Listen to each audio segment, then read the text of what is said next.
Assalamualaikum warahmatullahi wabarakatuh. Bagaimana kabar anak-anak ibu hari ini? Sekarang kita lanjutkan materi pelajaran kita, yaitu mengenai KD 4.8, yaitu menyajikan teks laporan hasil observasi. Untuk itu, perhatikanlah penjelasan berikut ini. Merangkum dan menyajikan teks laporan hasil observasi. Merangkum untuk menulis teks laporan hasil observasi. Apa saja yang perlu kita lakukan? Pertama, menentukan topik. 2. Menyusun kerangka laporan. Ketiga, menentukan informasi yang diperlukan. 4. Menata informasi dan hasil rangkuman menjadi teks laporan hasil observasi. Kemudian kelima, menata informasi sesuai struktur teks laporan hasil observasi. Keenam, memvariasikan kalimat dan pengembangan paragraf pada teks hasil laporan observasi.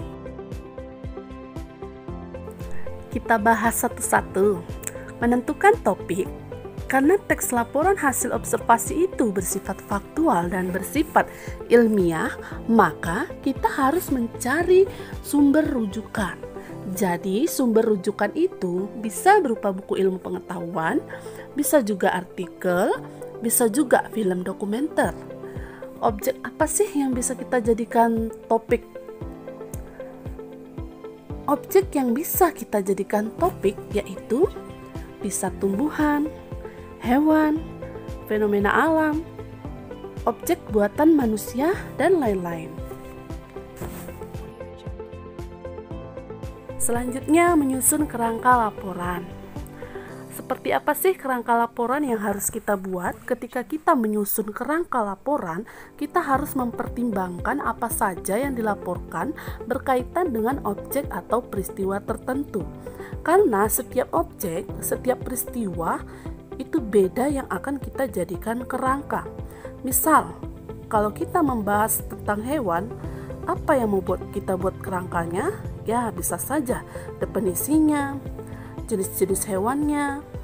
Nah, kemudian bagaimana kalau kita membahas mengenai fenomena alam, misalnya gunung berapi? Nah, kerangkanya bisa saja kita buat definisinya, kemudian jenis-jenis gunung. Nah, selanjutnya mengenai alam bawah laut. Bisa juga kita buat kerangkanya, yaitu definisinya, jenis-jenis hewan yang ada di bawah laut, kemudian bisa juga manfaatnya. Nah, itulah dia. Selanjutnya, apa saja yang ada dalam kerangka laporan hasil observasi? Yang pertama, pembukaan atau jenis atau klasifikasi objek. Kedua, definisi, yaitu membahas karakteristik objek. Yang ketiga, tempat, waktu. Keempat, manfaat, perilaku. Kelima, simpulan atau komentar. Selanjutnya, menentukan informasi yang diperlukan. Informasi yang kita perlukan, pertama definisi. Misalnya, kita harus mempunyai sumber rujukan.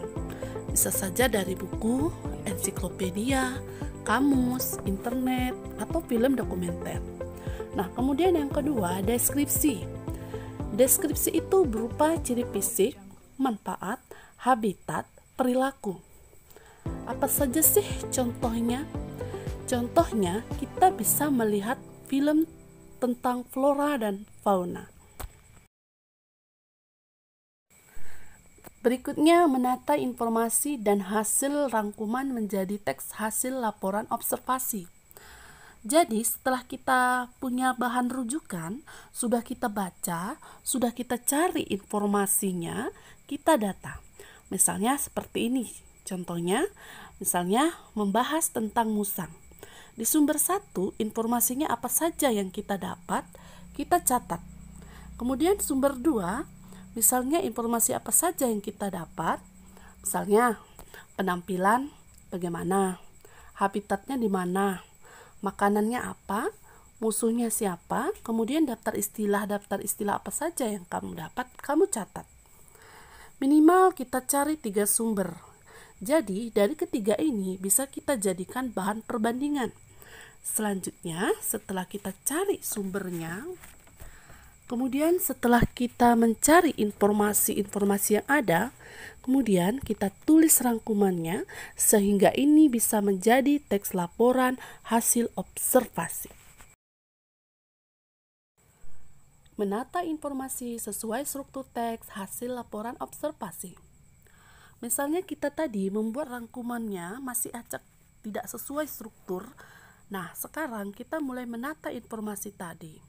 Kita sesuaikan sesuai strukturnya. Jadi, kita mulai menulis sesuai struktur teks laporan hasil observasi. Jadi, laporan hasil observasi kita sesuai strukturnya. Jangan lupa ketika kita menulis teks laporan hasil observasi, sertakan juga gambarnya. Kalau disertakan gambar, disertai foto, tentu laporan hasil observasinya ini akan lebih menarik. Yang terakhir, memvariasikan kalimat dan pengembangan paragraf pada teks hasil laporan. Yang pertama, merevisi pilihan kata.